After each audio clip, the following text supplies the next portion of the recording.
sekarang dinamika rotasi. Bentar ya.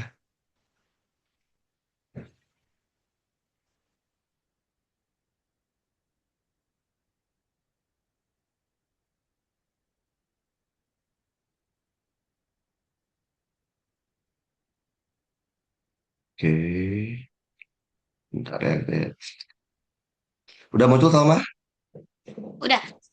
Oke.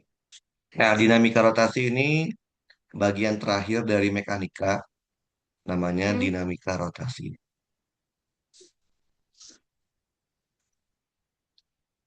Nah, harusnya kalau kita sudah paham dinamika biasa, harusnya dinamika rotasi juga paham.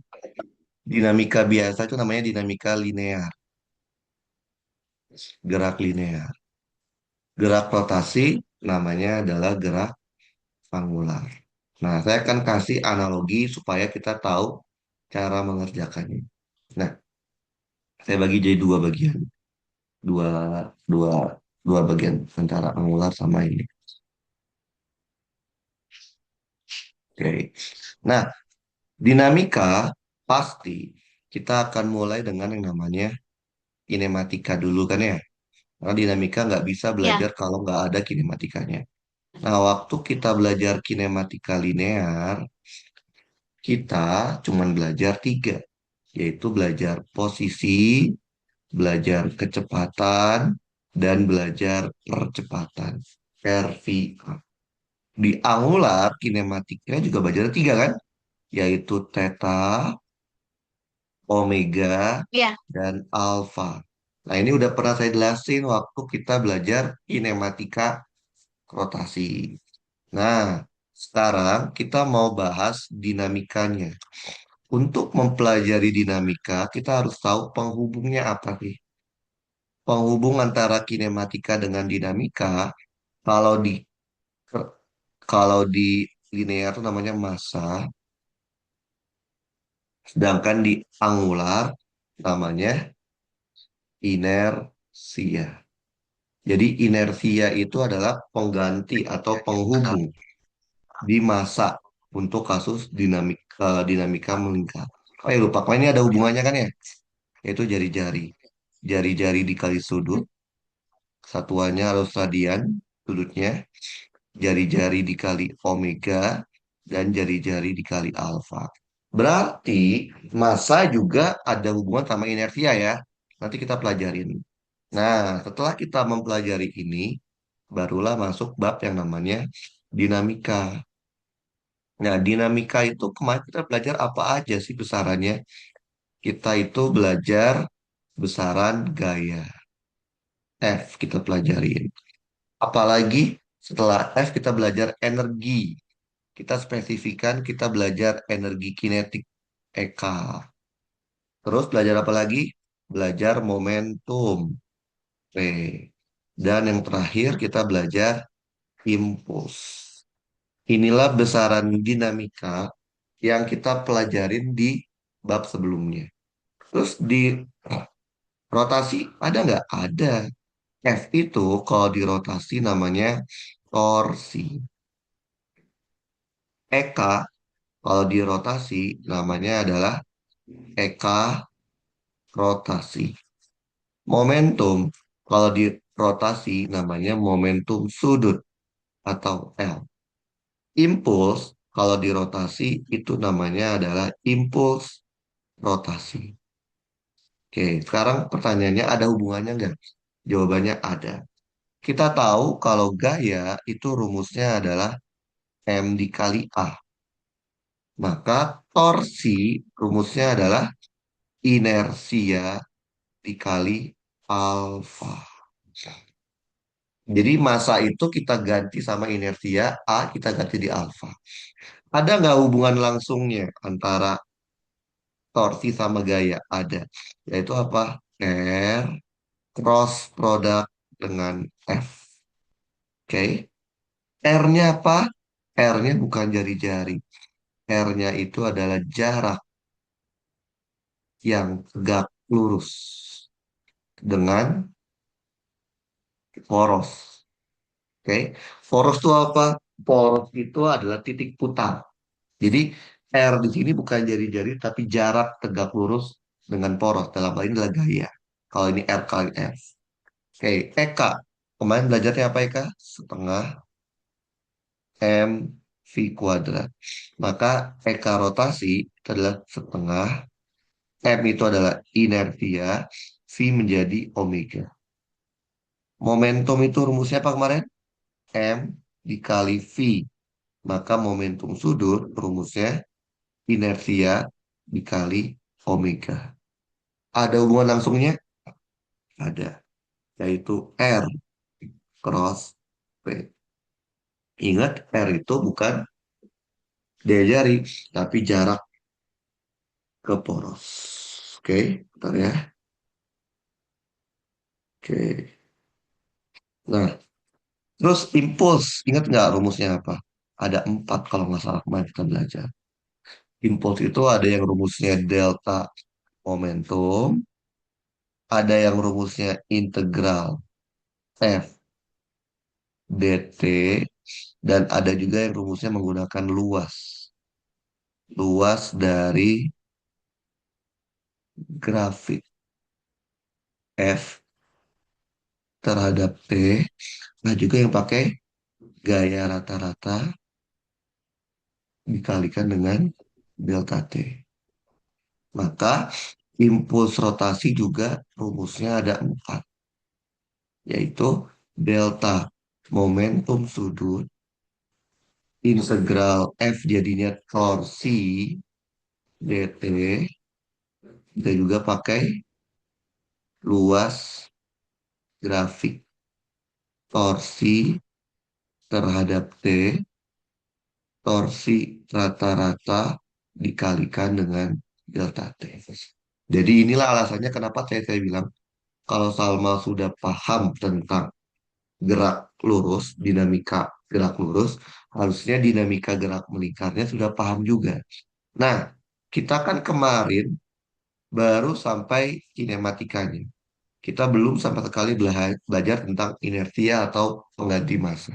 Maka dari itu, sebelum kita belajar dinamika rotasi, terlebih dahulu kita harus memahami tentang yang namanya inersia dulu.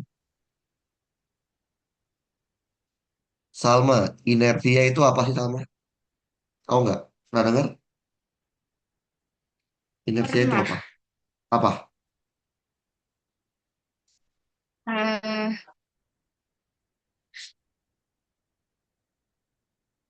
Apa tahu? Tahu? Nah, lihat deh. Inersia itu kan kalau saya bikin tabel ya, dia analogi dengan massa ya, betul. Artinya dia fungsinya mirip kayak massa.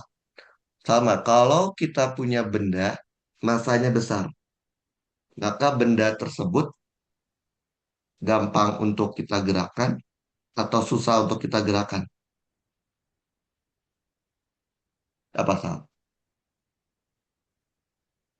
Kalau kita Apakah punya saya? benda, kita punya benda nih, Hmm, masanya besar. hmm.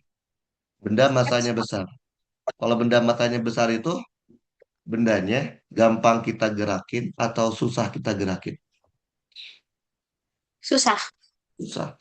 Inersia tuh mirip kayak gitu. Inersia itu secara bahasa itu adalah ini, kelembaman. Lembam itu tidak membentuk. Kelembaman benda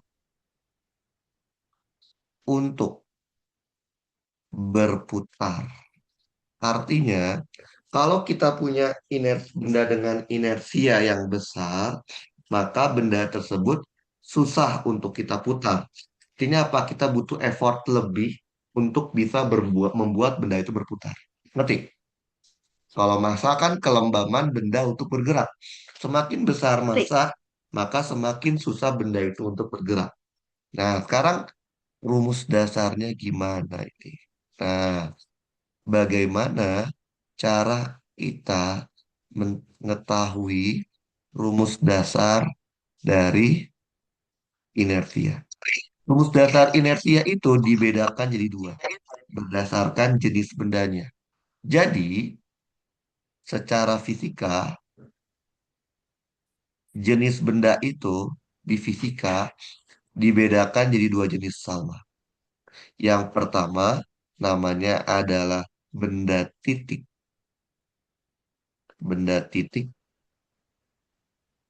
Yang kedua itu namanya adalah benda tegar. Pernah dengar Salma benda tegar, benda titik? Pernah dengar? Ada Pernah? titik kayaknya. Pernah deh, pernah, pernah, Pernah kan? pernah, Nah, pernah. pertanyaannya adalah apa bedanya benda titik sama benda tegar, Salma? Apa Kalau bedanya? Hmm, benda titik kayak partikel gitu. Oke, jadi benda titik itu bukan berarti bendanya titik. Gitu. Jadi benda titik itu adalah kayak gini. Kalau di fisika ya, benda yang ukuran dalam kurung dimensi. Tahu dimensi ya?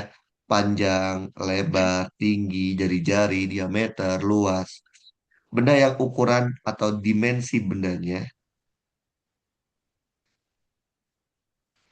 tidak diketahui di soal. Dengan kata lain, diabaikan. Jadi, kalau soal tidak memberitahu ukuran atau dimensi bendanya, mau soal itu bilangnya seekor gajah, sebuah rumah, sebuah mobil, tapi nggak dikasih tahu nih si gajah itu panjang gajahnya berapa, lebarnya atau tingginya berapa.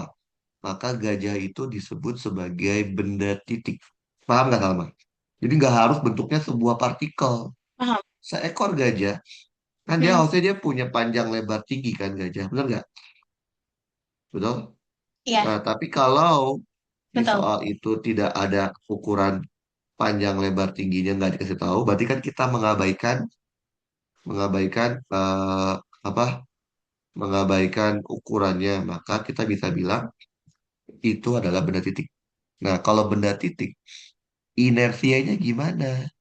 Cukup pakai M, R, kuadrat. Paham?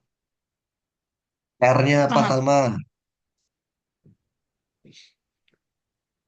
R-nya apa? M kan massa. R-nya apa, Salman?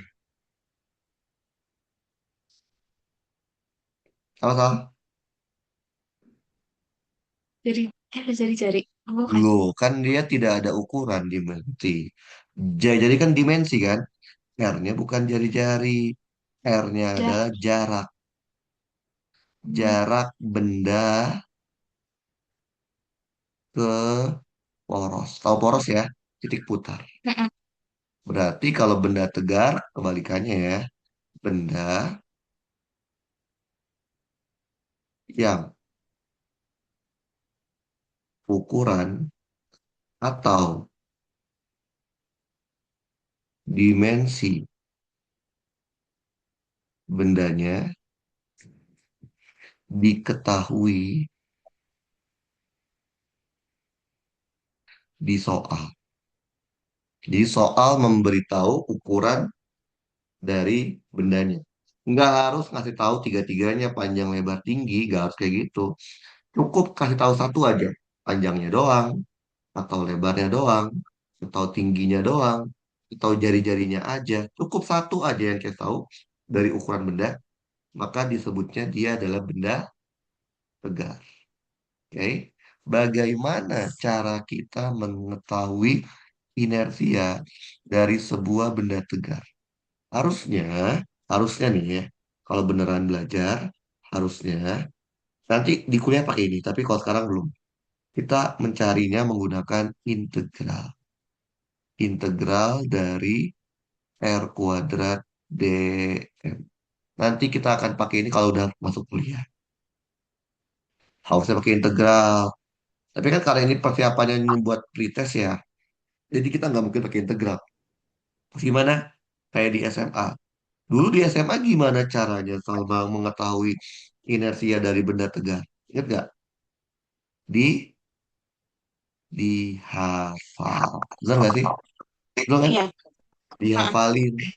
Nah, yang perlu dihafalin itu adalah inersia pusat masanya. Jadi Salma itu yang cukup untuk dihafal, cukup inersia pusat massa. Yang lainnya nggak perlu. Oke? Nah, benda apa aja yang sering dihafal? Yang pertama adalah batang. Yang dihafal nih, kadang nggak dikasih tahu nih. Batang, kayak gini, memiliki panjangnya M, masanya M, panjangnya L. Salma, kalau batang pasti pusat massa di tengah-tengah kan ya? Ya nggak? Ini pusat masanya. Iya.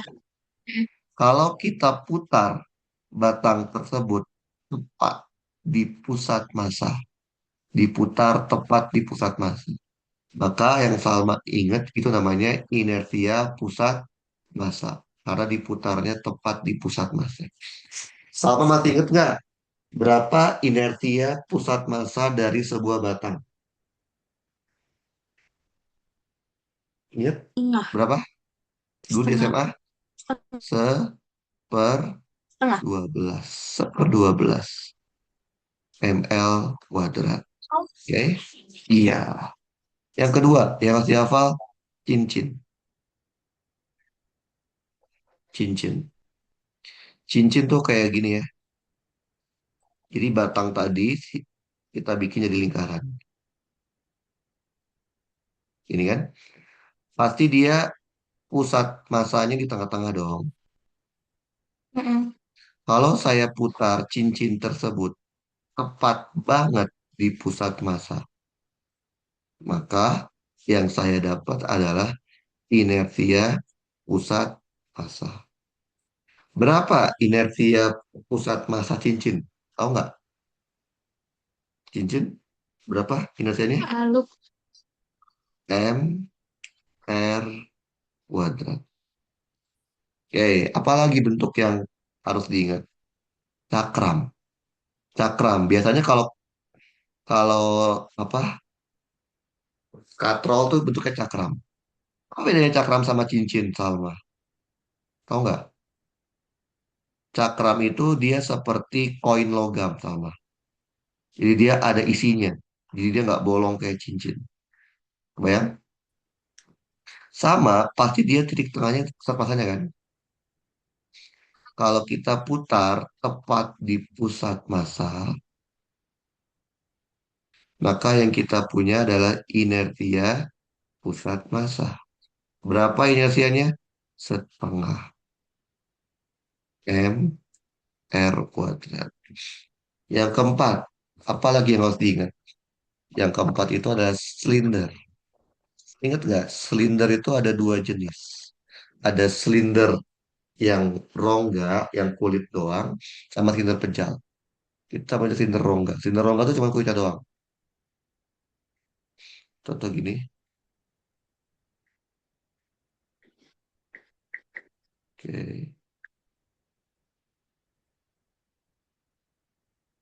Ya, oke. Tes.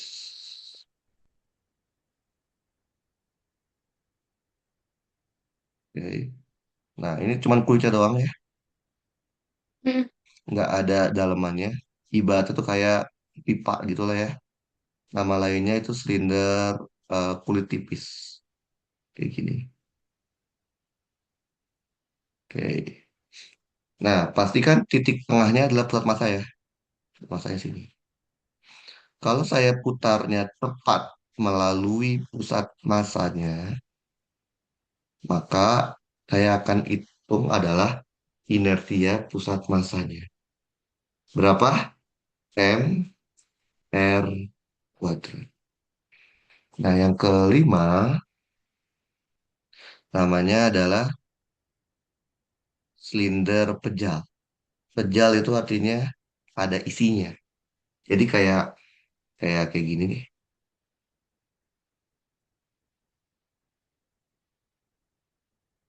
Oke, sama bentuknya silinder. Yang bedanya dia ada isinya.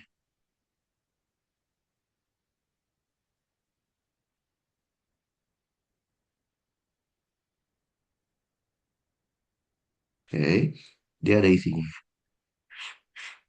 Sama, titik tengahnya adalah pusat masanya. Kalau saya putar dia tepat di pusat massa, maka yang kita akan punya adalah inertia pusat massa. Berapa? Setengah M R kuadrat. Nah, apalagi yang harus diingat? Bola. Bola juga sama. Bola itu ada kulit bola atau bola berongga dan bola pejal.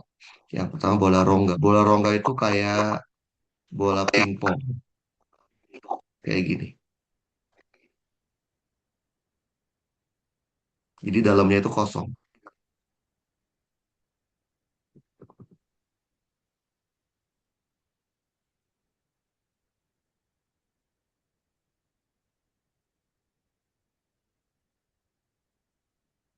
Oke. Ya. Titik tengahnya adalah pusat masanya kan? Sini. Mm-mm. Kalau kita putar tepat melewati pusat massa, maka yang akan kita dapatkan adalah inersia pusat massa. Yaitu berapa? 2/3. Nah, yang ketujuh yang harus diingat itu adalah bola tapi pejal. Bola pejal itu kayak apa sih? Kayak bola biliar. Jadi dia bentuknya bola, tapi di dalamnya itu nggak kosong, tapi ada isinya.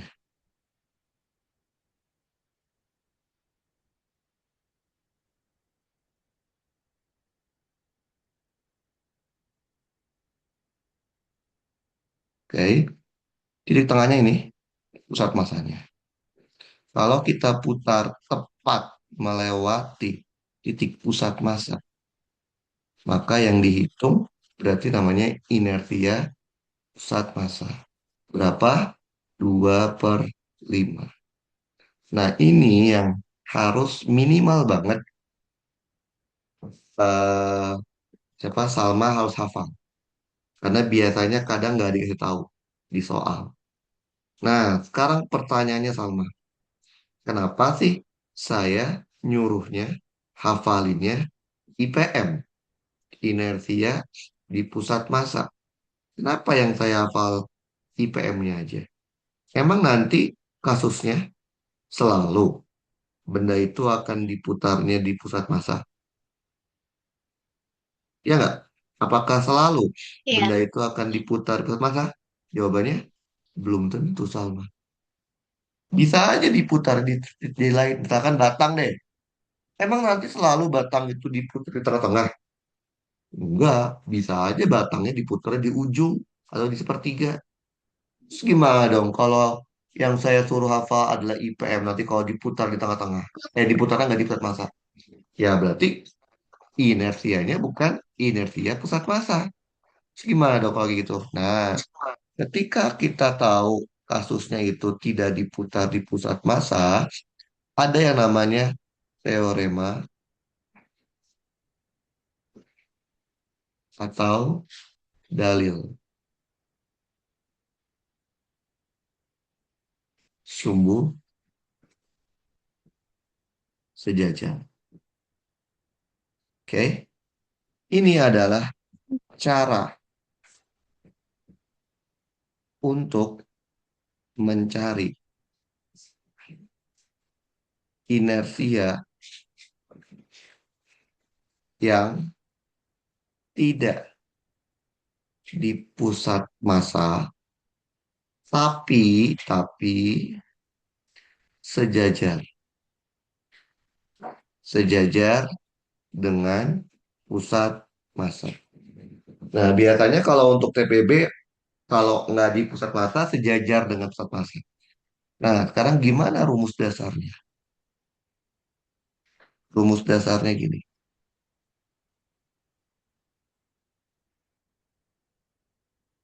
Inersia di titik C. C itu ada titik sembarang, bukan di pusat Oke. massa, tapi sejajar dengan pusat massa. Harusnya sama dengan inersia di pusat massa ditambah dengan MD kuadrat. Ini adalah rumus untuk mencari inersia kalau letaknya tidak di pusat massa. Oke, IC itu artinya adalah inersia di titik C. Inersia di titik C. Titik C itu ada titik sembarang, tapi dia syaratnya harus sejajar dengan pusat massa. IPM itu inersia pusat massa ya. Inersia tepat di pusat massa. Kalau M kan massa ya. Kalau D apa? Mm-mm. D bukan diameter. D itu adalah jarak titik C ke pusat massa. Coba perhatikan. Salma bisa pakai rumus IC sama dengan IPM tambah MD kuadrat. Syaratnya Salma harus hafal dulu IPM-nya kan. Kalau Iya. IPM-nya aja nggak hafal, ya kita nggak akan bisa mencari inersia di sembarang titik. Contoh, Mm-mm. biar gampang. Kita kasih contoh. Tadi kan kita tahu ya, kita kasih yang gampang aja di batang. Saya punya batang. Batang ini memiliki panjang L dan masanya M. Kan tadi kita tahu, batang dengan panjang L, dia punya titik pusat masanya letaknya di tengah-tengah. Betul Mm. ya? Nah, Iya. kalau saya putar tepat di titik pusat massa, maka yang saya akan dapatkan namanya adalah inersia pusat massa. Tadi udah saya kasih tahu, nilainya adalah 1/12. Sekarang pertanyaan saya Salma. Kalau saya mau muternya itu nggak di tengah-tengah.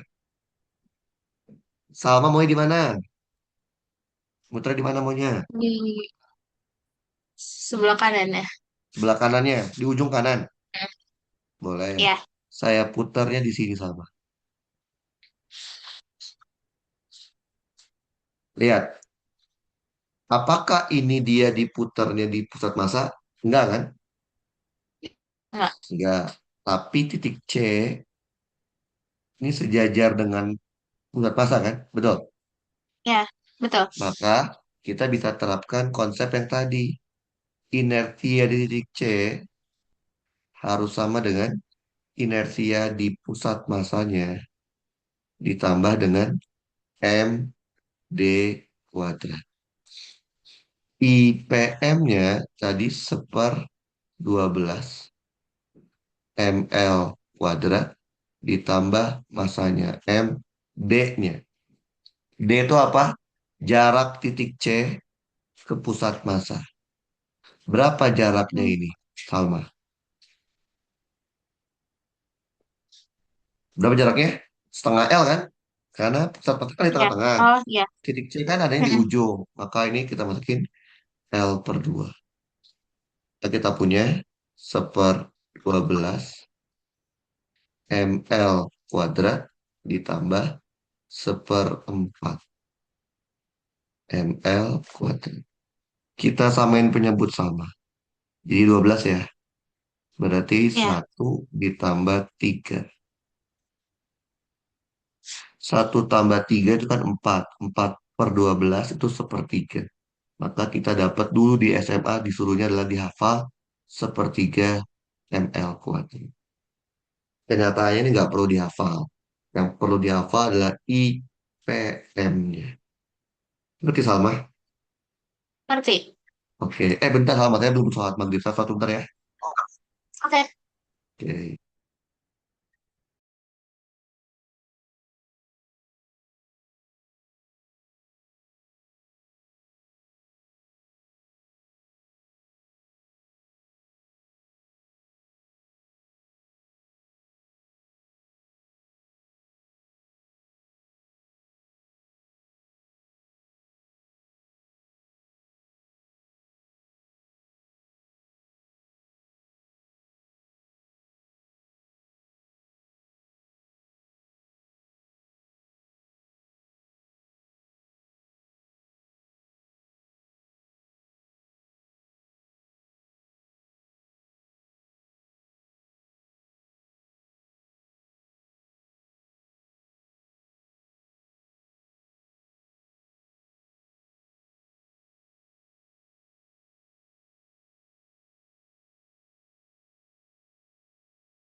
Halo Salma, terdengar suaranya? Halo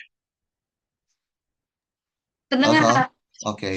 Jadi Hmm. udah bisa ya ngerjain kalau disuruh nyari inersia. Kita coba lihat ya, Mm-mm. ada nggak soal yang nyari inersia doang ya? Coba ya. Kita lihat dulu. Nggak ada inersia. Coba kita lihat. Ini, oke. Bentar. Nah, ini coba ya. Nih, kita mau cari inersianya dulu aja. Kita coba yang ini aja deh. Nih, ini. Ini pretest 2022 ya. Coba. Oke. Coba Salma, kerjain Salma. 3 menit. Jadi dia minta Oke. adalah inersia kalau diputarnya di horizontal. Kita putar gini. Oke? Paham, Mm. paham? Oke. Coba kerjain. Anggaplah ada Paham. 4 benda ya. Benda satu deh, benda satu, benda dua, Mm. benda tiga, benda empat. Oke? Nah, kita mau tahu Oke. berapa inersia untuk keempatnya. Kalau diputarnya di horizontal.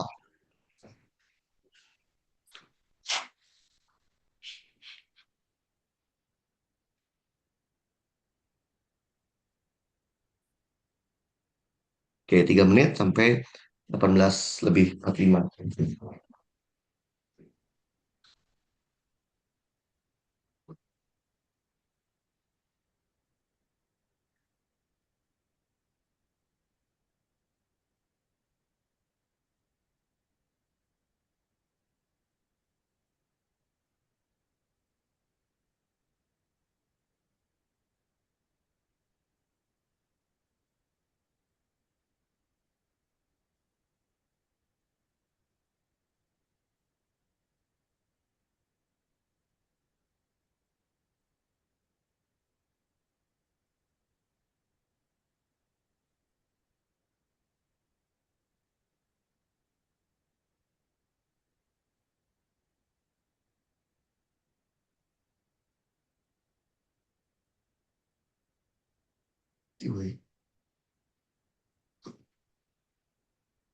Dapat Salma?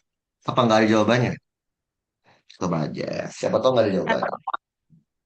Dapat 40 saya dikit lagi. Oke.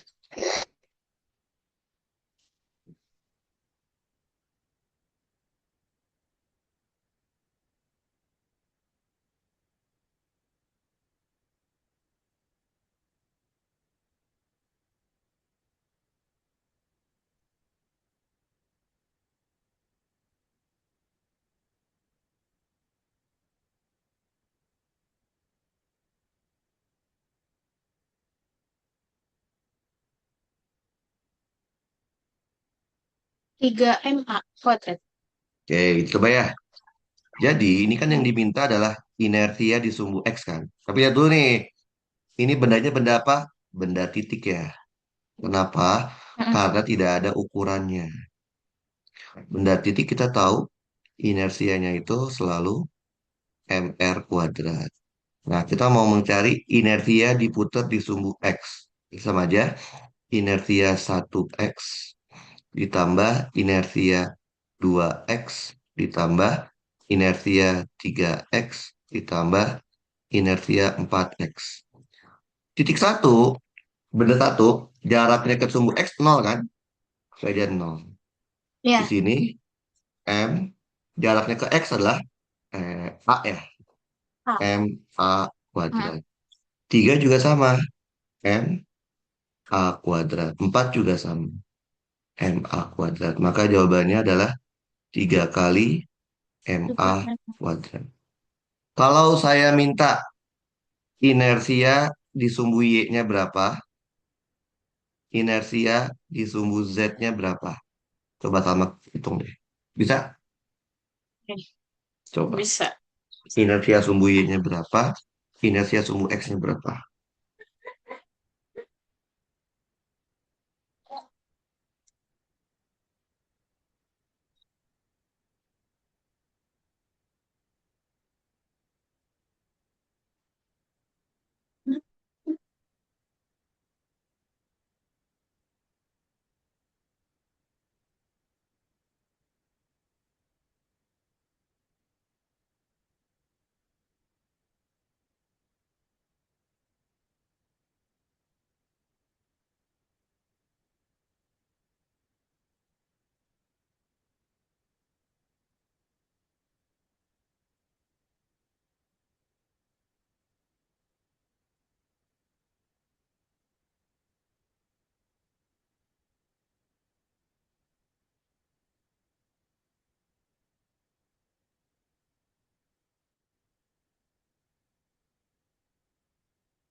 Sumbu Y-nya 2MA kuadrat.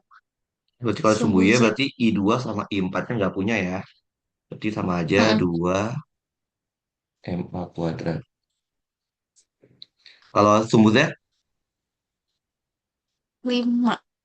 sumbu 5 Z MA berarti kuadrat. I1-nya ke sumbu Z itu jaraknya A ya. MA Mm-mm. kuadrat ditambah jarak yang 2 ke sumbu Z adalah MA kuadrat. Jarak 3 ke Z ini kan A Iya. akar 2 ya. Berarti kalau dibuat Mm. sama aja ditambah M Mm. A akar 2 kuadrat. Jaraknya ini M A kuadrat. Maka jawabannya berapa ini? 2 jadi 2, 3, 4, 5. Betul. 5 MA kuadrat. Gampang ya? Kita lihat lagi. Ada nggak soal yang tentang inertia lagi? Oh, udah nggak ada. Oke. Nah, sekarang. Nah, tadi kan kita belajar tentang inersia nih, Salma. Sekarang kita mau belajar Mm. dinamika, tapi dinamikanya belum bergerak, belum berputar. Namanya kesetimbangan benda tegar. Kesetimbangan benda benda tegar. Kan waktu kita belajar dinamika juga sama kan? Dinamika itu kan dinamika biasa, dinamika apa? Dinamika linear. Kan konsep itu hukum Newton kan ya? Hukum Newton satu, kedua, ketiga. Mm. Satu itu kesetimbangan kan? Sigma F-nya nol juga sama. Iya. Ini kesetimbangan dulu kita belajar. Jadi gini. Jadi syarat suatu benda dalam kondisi setimbang. Jadi suatu benda itu disebut kondisi setimbang apabila yang pertama sigma F-nya sama dengan nol. Oke, artinya apa? Sigma Fx-nya nol, sigma Fy-nya juga nol, sigma Fz-nya juga nol. Sigma F sama dengan nol itu untuk memastikan kalau bendanya tidak bergerak ke sumbu manapun. Oke. Syarat yang Oke. kedua adalah sigma torsi sama dengan nol. Sigma torsi sama dengan nol itu memastikan kalau bendanya tidak berputar. Oke. Jadi setimbang itu kalau di fisika nggak boleh gerak, nggak boleh muter. Tapi kan kita tahu ya, torsi itu kan rumusnya R cross F. Ya, kemarin tadi kita tahu. R-nya itu jarak ke poros Iya. kan ya. Berarti kalau kita mau cari Mm. torsi, kita harus tahu dulu dong porosnya di mana. Jadi kalau kita mau ngitung sigma torsinya nol, kita harus tahu, harus tahu di mana letak porosnya.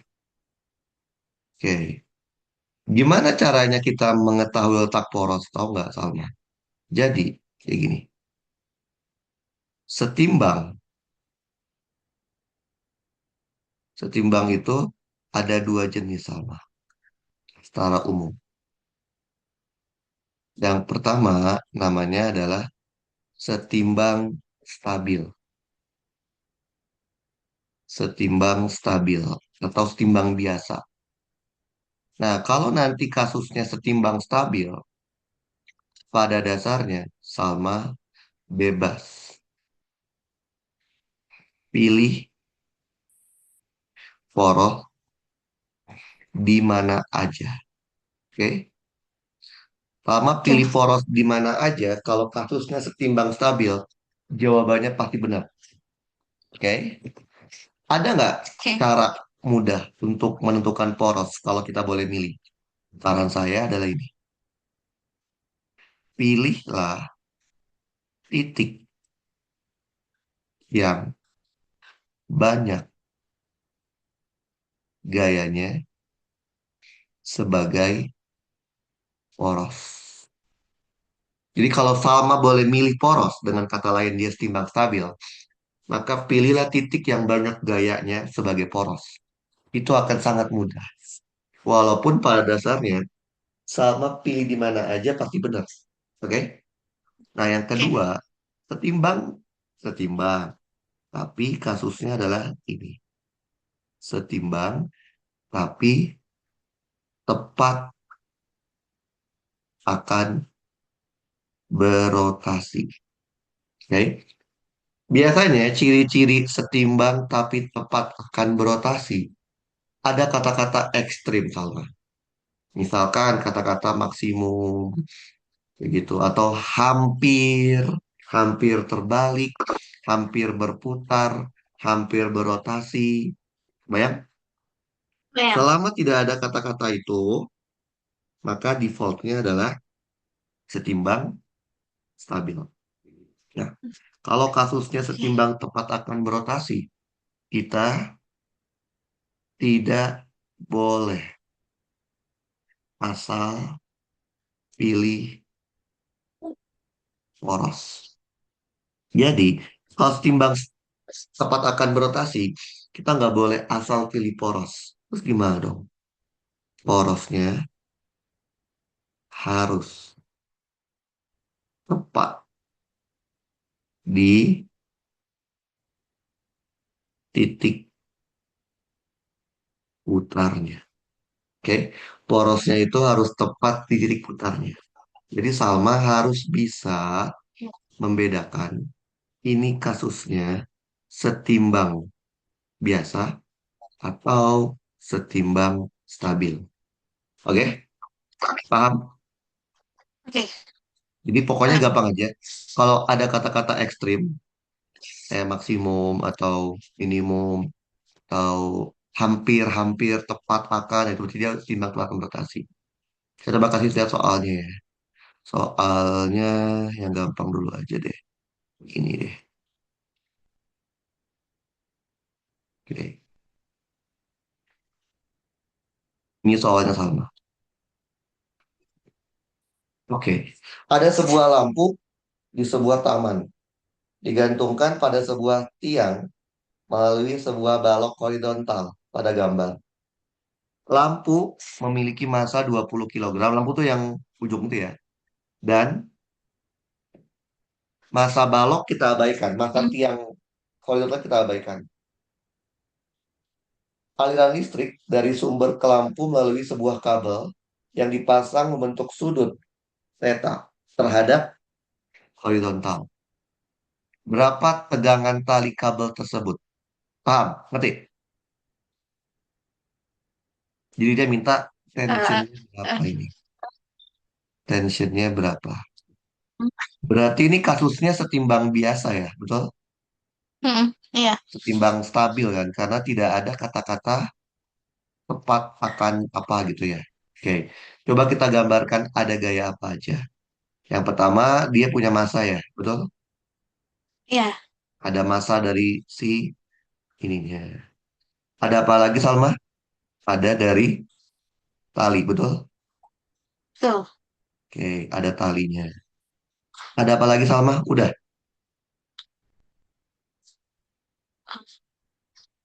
Udah. Nah, Sal, di sini dia ada kayak engsel kan? Ya nggak? Ya. Hmm. Kalau ada engsel, maka Salma harus gambarin gaya. Gaya ada dua kalau ada engsel. Ada gaya arah sumbu X, namanya reaksi X, Rx. Sama gaya sumbu Y, namanya reaksi Y. Paham? Paham. Oke? Karena dia ada engselnya. Ya udah, syarat setimbang. Yang pertama apa? Sigma F-nya harus sama dengan nol. Berarti kalau kita anggap ini sebagai sumbu X kayak gini, ini Y, berarti yang ngaco siapa Salma? Yang ngaco si T ya, betul? Iya. Maka T harus diurai. Ada yang ke sini, sama ada yang ke sini, betul? Betul. Yang ini T sin theta, yang ini T cos theta. Betul? Betul. Betul? Oke. Betul. Nah, oke. Oh, ini kayaknya harusnya harusnya kayaknya tiangnya harusnya di ujung sini deh. Jadi harusnya dia gambarnya gini Salma. Ini kayaknya salah karena dia nggak ada informasi berapa jaraknya ya. Jadi harusnya si si siapa si gambarnya itu si lampunya di sini Salma harusnya. Lampunya di sini. Salah ya, pasti gini ya. Oke. Oke. Berarti MG-nya Oke. di sini. Nah, ini kalau kayak gini baru bisa nih. Nah, Mhm. karena kalau dia ada jarak kita nggak tahu jaraknya berapa. Oke. Berarti sigma fx-nya sama dengan 0, betul? Betul. Ada apa yang di sumbu x? Adanya rx Mhm. dikurangin t cos theta, betul? Kosmet. Betul. Dengan kata lain, t dikali cos theta nilainya adalah rx. Masalahnya t-nya nggak tahu kan? Itu yang mau kita cari kan? Mhm. Terus cosnya tahu deh, berarti t cos 30 kan setengah kar 3 ya. Iya. Rx-nya nggak tahu. Ya udah, biarkan saja. Simpen. Oke. Nah, masih sigma fx, sigma f0. Kita pakai sekarang sigma fy. Ada apa yang disembunyi, Salma? Ada T sin, Sin theta.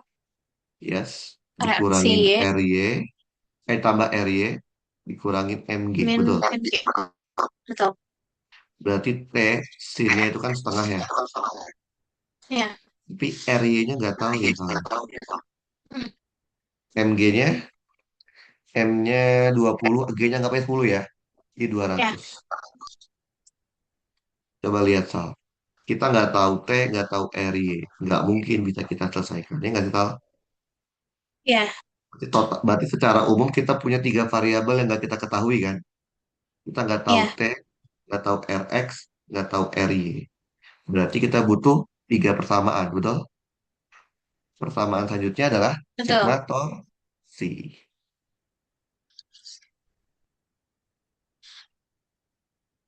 Nah, karena ini kasusnya setimbang biasa, maka Salma boleh memilih porosnya di mana. Salma mau pilih poros di mana? Terserah Salma.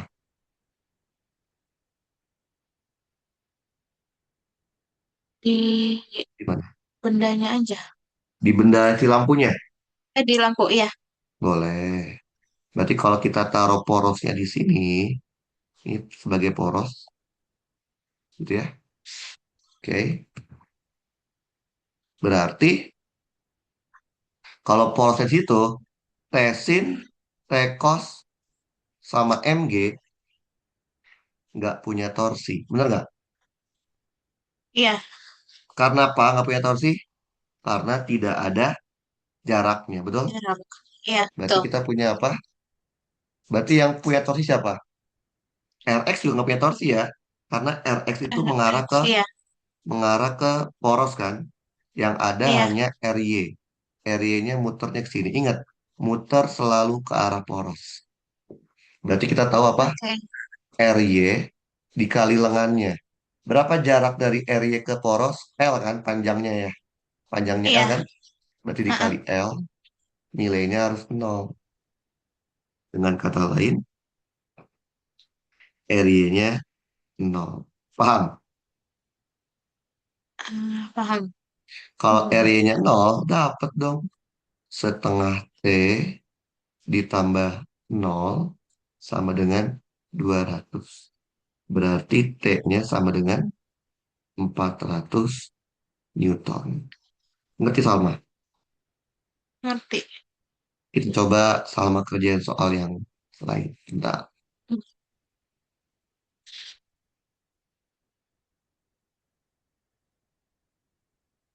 Oke, bentar.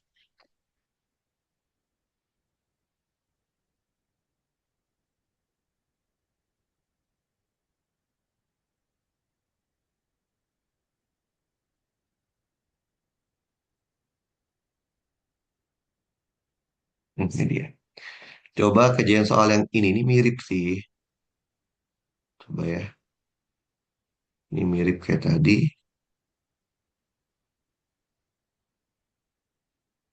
Oke.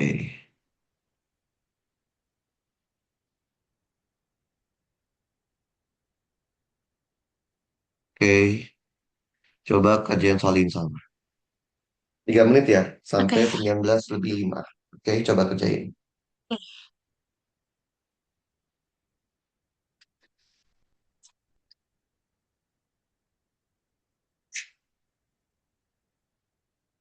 Gaya vertikal itu artinya RY ya.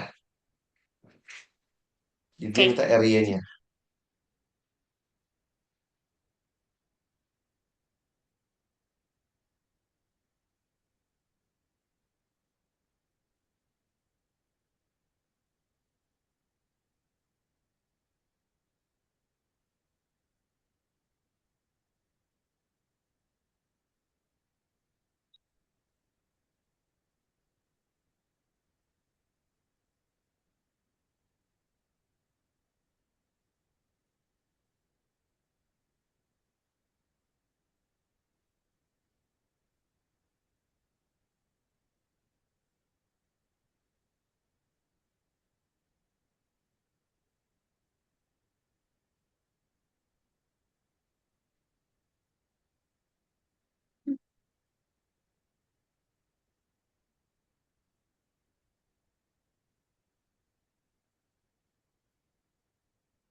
150. Oke, coba ya. Nah, kita bikin dulu diagram gayanya. Ada Mm, gaya apa aja? Yang pertama, dia ada berat. Tuh, tapi lihat reklamenya itu ada ukurannya kan? Berarti beratnya itu di tengah-tengah sini kan? mm, Di sini kan, tengah-tengah sini ya. Oke. Jadi ini ada MG-nya di sini.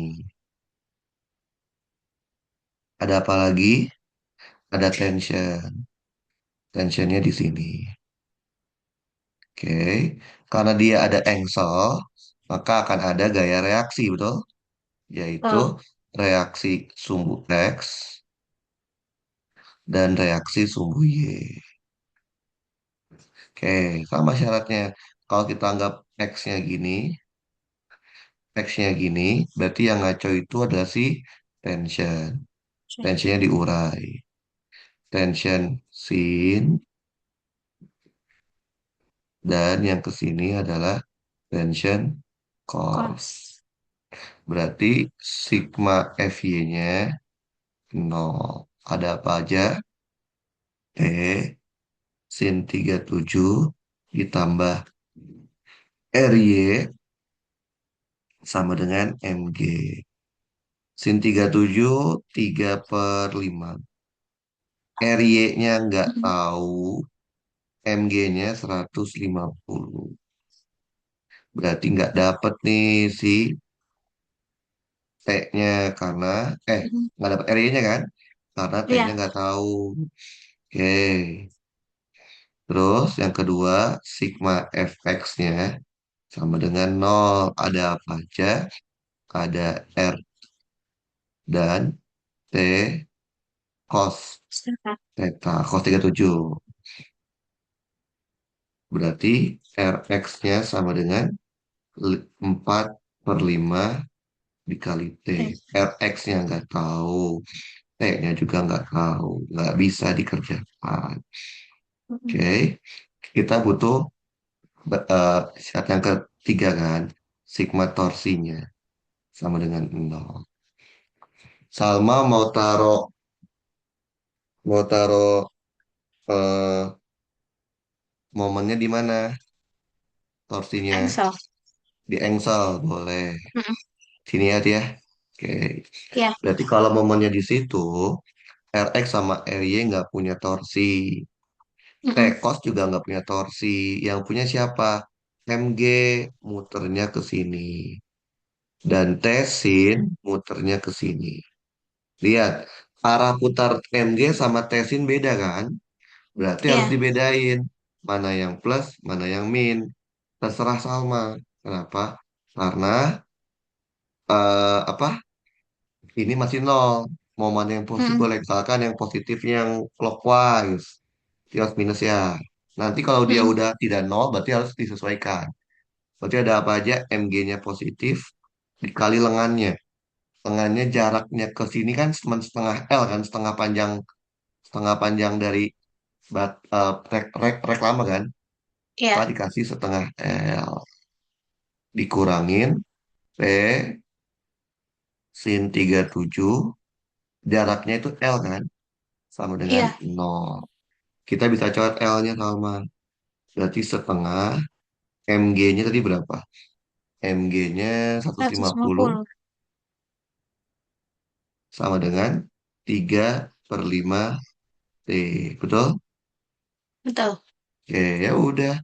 Maka 3/5 T itu adalah 75 ya. tujuh Mm, puluh lima itu adalah 3/5 T. Simple kan. Udah yang dicari kan RY kan? iya. Maka RY itu adalah 150 dikurangin 3/5 T. Berarti RY-nya itu adalah 75 Newton. Jadi jawabannya sama berapa? Berapa Sal? Jadi jawabannya? Sal? Halo, halo. Halo, Salma? Halo. Tadi Halo, jawaban salah kedengaran berapa? nggak, Kak? Ya, Kak, Berarti kedengeran. 150, salah. Salah. Jawabannya 75 Hmm, Newton. Paham sama? paham, paham. Ya, coba lihat lagi ya. Ada nggak soal yang mirip-mirip Oke. kayak gitu? Jadi itu namanya kesetimbangan. Jadi kita harus melihat si siapa si bendanya itu setimbang stabil atau setimbang akan gravitasi. Oke, kalau setimbang stabil kita boleh pilih poros di mana aja pasti benar. Lihat lagi ada nggak ya?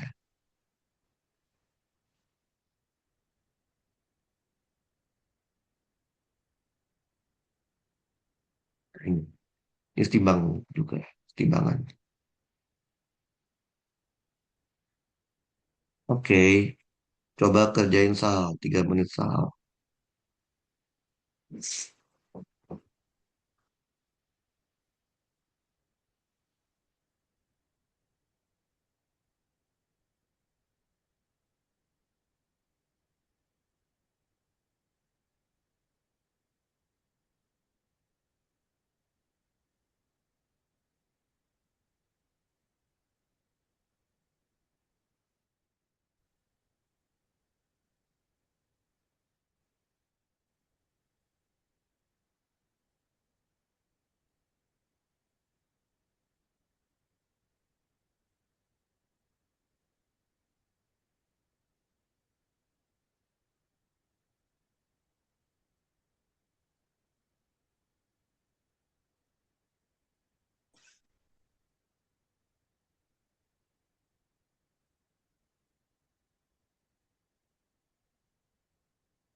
Dapat soal? Bentar, belum.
Setengah akar tiga. Oke, kita coba ya, Sal. Kita bikin dulu diagram gayanya. Pertama, buat diagram gaya untuk si balok. Si balok dengan massa M. Ada apa aja ini? Ada massa mg sama ada tegangan tali T2. Oke, kemudian kita bikin diagram gaya di titik simpul. Titik simpul ada apa aja?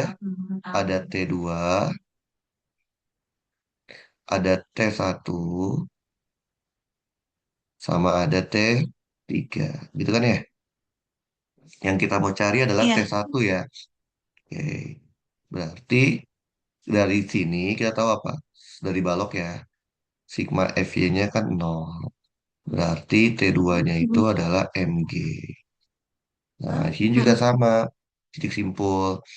Sigma FY-nya 0. Berarti kita urai ya. Ada yang ke sini sama ada yang ke sini. Yang ini berarti T3 cos 60. Yang ini T3 sin 60. Berarti sigma FY-nya 0. T3 cos 60 sama dengan T2. Cos 60 kan setengah. Setengah Mm-mm. T3 sama dengan Mg. Berarti T3-nya sama dengan 2 Mg. Oke, masih disimpul. Sigma Fx-nya sama dengan 0. Berarti ada T1 nilainya harus sama dengan T3 sin 60. Theta. T1-nya berarti T3-nya 2 Mg sin 60 setengah akar 3.